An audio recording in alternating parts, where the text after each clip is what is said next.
Hello mga coach, at ngayon may pupuntahan po kayo pero hindi ko po alam coach kung saan po kami pupunta. Sasama ko po kayo kung saan po kami pupunta. Ito na po tayo sa labas mga coach. Ito po yung mga kasama natin.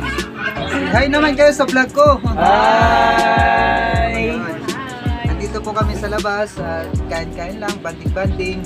So excited na po kami na maging part ka ng aming team at ng aming community. Kaya ano pang hinihintay mo coach? Message nyo na po ako. Training namin yan dati.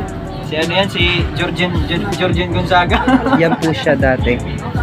Nagkasimula pa lang sa ating community. Pinapakita niya yung katawan niya dati at yung forma niya nung baguhan pa lang po siya sa ating community.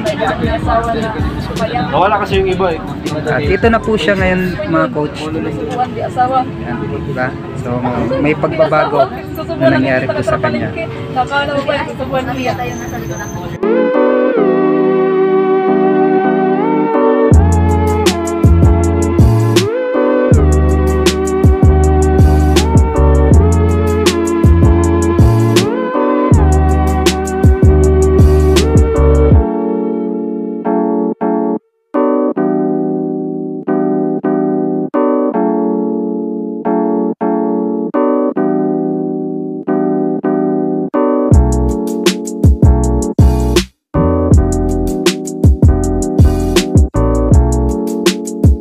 Kumain na po kami sa labas dahil meron pa po kami gagawin. Atin pa po kami ng training sa office. So akala ko may pupuntahan pa kami na ibang lugar, kaso lang hindi na po kaya ng aming oras. Kaya umuwi na lang po kami para mag-change outfit po para makapag-attend rin po kami mga coach ng training sa office namin. So marami po salamat sa panonood ng aking vlog. See you po sa next vlog ko po mga